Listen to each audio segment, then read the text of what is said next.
গৌরীপুর উপজেলার পৌর শহরে রাস্তার পাশে ঢাকনাবিহীন খোলা ড্রেন, জনজীবনে দুর্ভোগ। আবুল কালাম আজাদ, ময়মনসিংহ। ময়মনসিংহের গৌরীপুর উপজেলার পৌর শহরের ৫ নং ওয়ার্ডের পূর্ব দাপুনিয়া খেলার মাঠ থেকে বালুয়াপাড়া খাল পর্যন্ত নির্মিত ড্রেনটি সম্পূর্ণ খোলা অবস্থায় রয়েছে। মাঝে মধ্যে দুই একটি স্ল্যাব বা ঢাকনা চোখে পড়লেও তা আবার মহল্লাবাসী ব্যক্তিগত উদ্যোগে দিয়েছেন।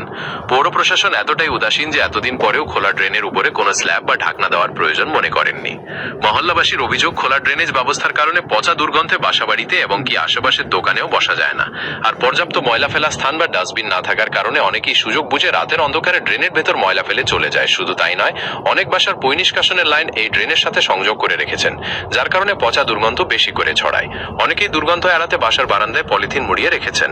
পচা দুর্গন্ধের কারণে অনেকেই বিভিন্ন রোগ জীবাণুতে আক্রান্ত হচ্ছেন।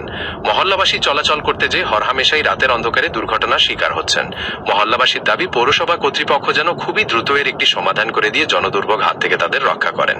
অ্যাডভোকেট আবুল খায়ার বলেন, কে শুনে কার কথা, আমরা আসলে খুবই দুর্বিষহ জীবনযাপন করছি।